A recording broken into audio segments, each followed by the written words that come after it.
Reports started coming up from the Brass Legion, mercenaries that the party had hired, that citizens of Saltspit were being found dead by the numbers.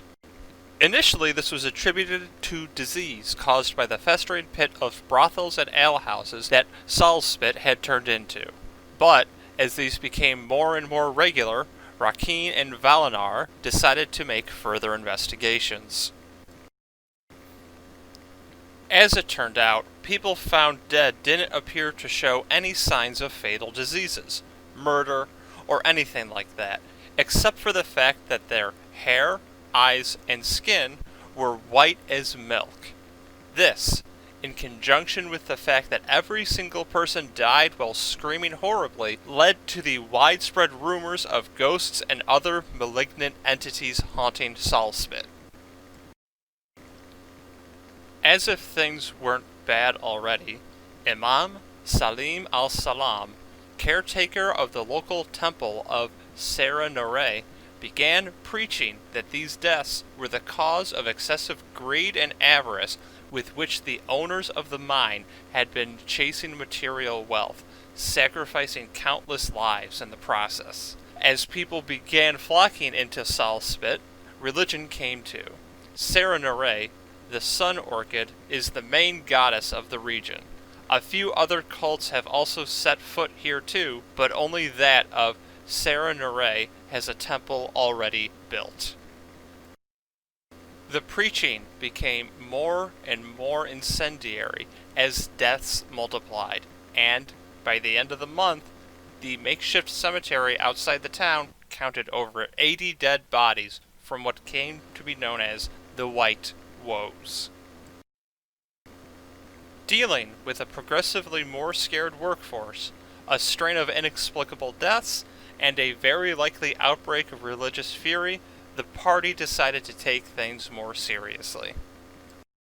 Using their contacts within the Church of Desna, who Hassan still hadn't repaid what he stole from them, the party hired a couple of exorcists to find out what was going on. As some of the previous comments in the original posting indicated, Valinar was suspecting some kind of ghost or spirit that came from the ethereal plane.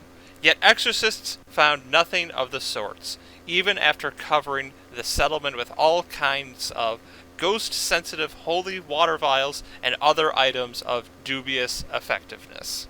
Still, during that night, they had heard the same horrible screams reported earlier, and rushed to see what was going on. As it turned out, a homeless man was the one screaming, and they found him literally trying to gouge out his own eyes while his hair and skin turned pale. Moments later, he was dead.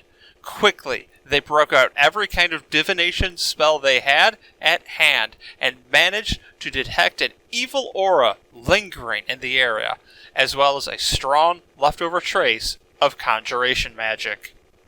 That meant some kind of force or creature had been brought here from another location. Rakim quickly pointed out something else.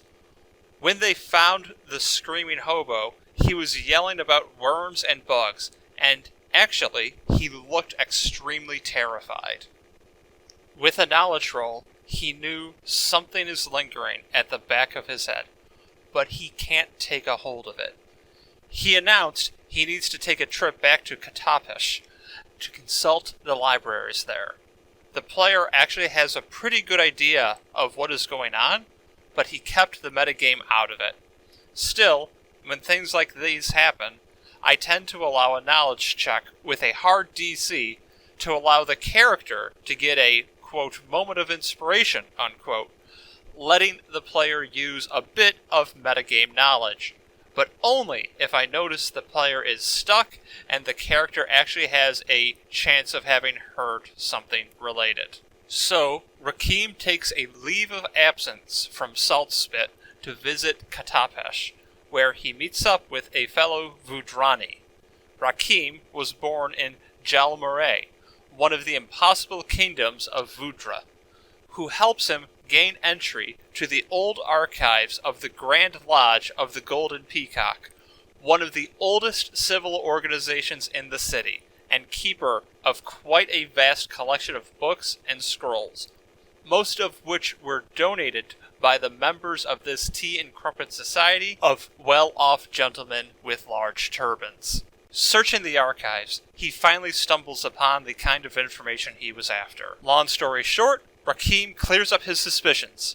It isn't ghosts what came through the portal, but night hags, denizens of the deep ethereal that hunt the souls and dreams of mortals to barter them with the nameless entities or engorge upon them themselves. He gets back to Saltspit, and as it turns out, the party stumbles upon a group of night hags. He came prepared this time and produced a lamp that emitted an effect of dimensional anchor in the infamous dark stalls of Katapesh.